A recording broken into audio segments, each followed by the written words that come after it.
I apologize.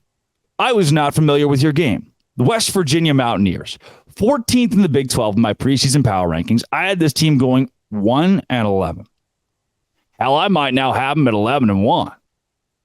I have been so impressed with how West Virginia has won football games.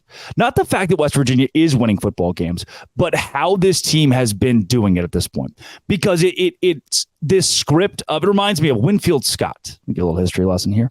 If you've never heard of the name Winfield Scott, he was a Civil War general who drafted the Anaconda Plan and said the North can beat the South if we just completely surround them and slowly close in and choke away. West Virginia says, hey, look, it might not light it up. This might be a Big Ten brand of football, but we are going to go out there with Garrett Green or Nico Marchiol. Doesn't matter. We're just going to give the ball to C.J. Donaldson, run it down your throat, and maybe his stats are not elite. Maybe he's not going to be the best running back in the Big 12 on paper, but if you watch the games, you understand the value he brings. I do not think there is one singular player more important to a team than C.J. Donaldson to West Virginia. If he goes down tomorrow, I think West Virginia has a tough time trying to recover from a loss like that. Now, here is the good part.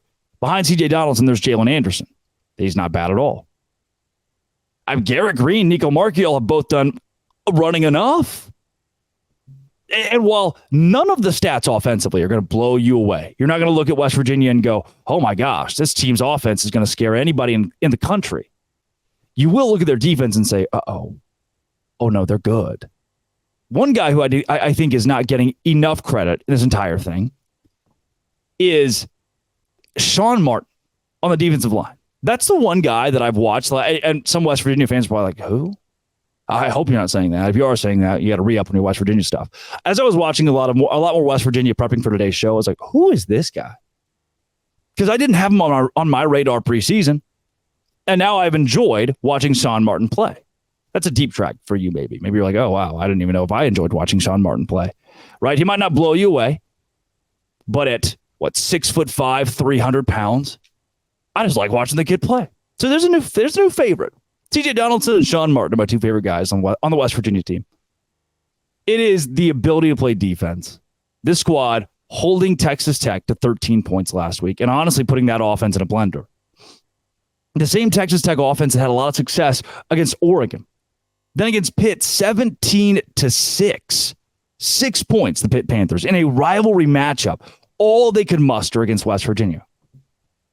Marchiol only had, and the interceptions were all his fault, by the way. So you look at a stat line, you see 12 for 21, 78 yards, a touchdown, and 2 picks. And you're like, oh, wow, that guy sucks. He ran the ball well, got out of the pocket well enough, did what he needed to do. It was a field position battle. West Virginia's defense is so good they can play the field position battle and force opposing quarterbacks into 13 for 37 days. I have been pleading with Texas Tech to bench Tyler Shuck and just see what Baron Morton can do. Just enjoy the Baron Morton experience. Then Baron Morton, I was embarrassed to have had that take, right? Not the first time I've been wrong. You all know that, Mountaineers fans. Embarrassed by Baron Morton, 13 for 37, 158 yards and a touchdown. It was personal. I was like, Baron, dude, I have been trying to help you, and this is what you do. West Virginia didn't just beat Texas Tech as 7-point underdogs. West Virginia dominated Texas Tech as 7-point underdogs. And I thought at one point down in the fourth, it's like, all right, here's the big moment for West Virginia. Texas Tech's got a real shot inside of 4 minutes to go, get a defensive stop and try to find a way out of this, to try to find a way to take it to overtime. Texas Tech can win. They could 27-20 final score cover, or they could cover. West Virginia said, look, not only will we Winfield Scott Anaconda plan you, we can win in the fourth quarter. Push comes to shove. We've got to go out and we've got to finish, close the damn deal. West Virginia can do it. Impressive. Now, if I'm somebody else on West Virginia's schedule, what seemed like an automatic win against a team that was probably going to fire its coach, different now. Now it's, their running game looks good. They look like a good football team. West Virginia might not win at TCU. Now, maybe hate me for saying it. They're going to beat Houston.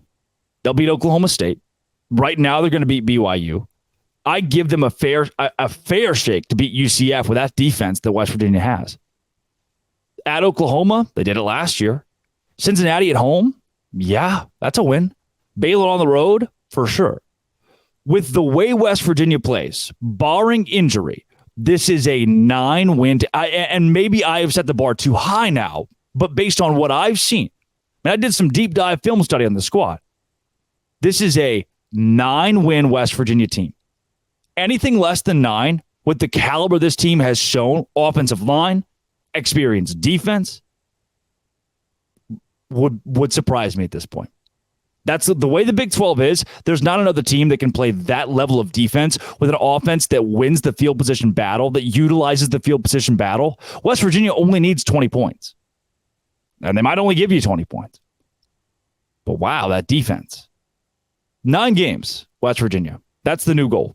You could very well be curators of chaos and be on the doorstep come the end of the year as a 2-loss Big 12 team of Arlington. Yeah. Looking at the schedule, based on what everybody else has done, Arlington and West Virginia now belong in the same sentence. Start talking about it.